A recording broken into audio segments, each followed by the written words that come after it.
चलिए,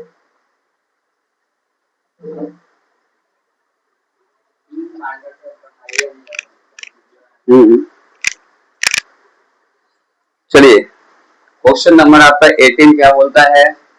क्वेश्चन बोलता है 18। अब 18 पे आ जाइए। क्वेश्चन 18 है the sum of the fourth term and eighth term, the sum of the fourth term and eighth term, the sum of the fourth term and eighth term is 24 and 10 and sixth term and 10 term is 44. Find next three term। ये question है, तो ऐसे question को कैसे बनाएंगे? एकदम आसान है। क्वेश्चन क्या बोला कि fourth term, fourth and eighth term, तो सबसे पहले आप सॉल्व लिख लो। सॉल्व लिखने के बाद गिवन, गिवन कह रहा था fourth term and eighth term, तो फोर्थ यानी T4 plus T8 equal to 24। कह रहा था ना fourth term and eighth term, the sum of fourth term and eighth term equal to 44 यानी इक्वल टू 44। इसको क्या कर देंगे? हम बताए थे T4 रहेगा तो इसको लिखना है a प्लस 3d लिखाएगा ये ऐसे, और ये प्लस फिर ये क्या लिखाएगा? a प्लस 7d लिखाएगा इसका इक्वल टू 24। फिर क्या हो गया? a plus 3d plus a plus 7d equal to 24। a 2a plus 7 3 10 10d equal to 24।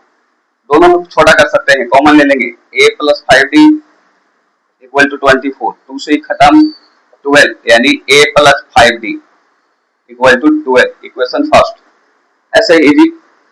उसके बाद क्या कर देंगे? एंड लिख देंगे, एंड कर देंगे। फिर क्या कह रहा था आपका क्वेश्चन में कि 6 टर्म और 10 term, the sum of 6 term and 10 term is 44। तो 6 term यानी T6 plus T10 equal to 44 ए। तो T6 को क्या करिएगा? a plus 5d plus a plus 9d equal to 44 44। तो a plus 5d plus a plus 9d equal to 44। a 2a plus 14d equal to 44, दोनों में a common, a plus 7d equal to 44, 2 से खत्म 22 यानी a plus 7d equal to 22, equation second. ये दो वो equation आ गया। तो ऐसे मैथ में दो इक्वेशन आते हैं और दोनों इक्वेशन को किसी भी मेथड से आप, सब्स्टिट्यूशन मेथड या एलिमिनेशन मेथड, किसी मेथड से आप बना सकते हो। ज्यादा से ज्यादा आप एलिमिनेशन मेथड से ही बनाना। दो इक्वेशन आ गया, फर्स्ट और सेकंड। देखिए यहाँ a इक्वल है, फिर आप यहाँ पर लिख दीजिएगा first minus second, we get हो गया।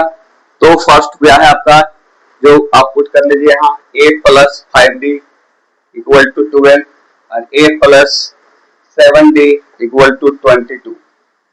माइनस माइनस माइनस, क्योंकि यहाँ माइनस से सब साइनिंग चेंज होगा, माइनस खत्म, 7 में से 5 जाएगा 2d माइनस 2d, 22 में से जाएगा 10 माइनस 10 खत्म, d इक्वल टू 10, 2 से 5 यानी d इक्वल टू 5, d आ गया। फिर कर दीजिए इसको, d आ गया तो फिर d a का वैल्यू निकाल देंगे, उसके बाद टर्म लिख देंगे आराम से। फिर लिखेंगे put the value of d in equation second, we get. ऐसा मत सोचिए कि फर्स्ट खाली फर्स्ट में देते हैं, कोई ऐसा जरूर नहीं है, किसी में दे सकते हो, फर्स्ट या सेकंड में। तो सेकंड आपका जो भी है, सेकंड आपका क्या है? a plus 7d equal to 22। यहाँ देखिए a प्लस 7 इंटू 5, क्योंकि d इक्वल टू 5 आया है 22, a प्लस 7 5 में 35 22, तो a इक्वल टू 22 माइनस 35, तो a इक्वल टू 5 में से 2 3 3 में से 2 1 30 माइनस 30 मालूम हो गया। a और d मालूम हो गया, तो आप लिख दीजिएगा फिर क्या अकॉर्डिंग टू क्वेश्चन क्या बोल रहा था आपको, फर्स्ट थ्री टर्म। तो आप यहाँ पर लिखना है कि first three term, first three term, three term क्या, तो फर्स्ट थ्री टर्म कौन हो गया? तो अभी हो गया T1, T1 जो आपको फर्स्ट में होता है यानी माइनस 13, T2 जो क्या होगा, अगर -13 है और ऐड होता है डी 5, तो कितना हो जाएगा, -8।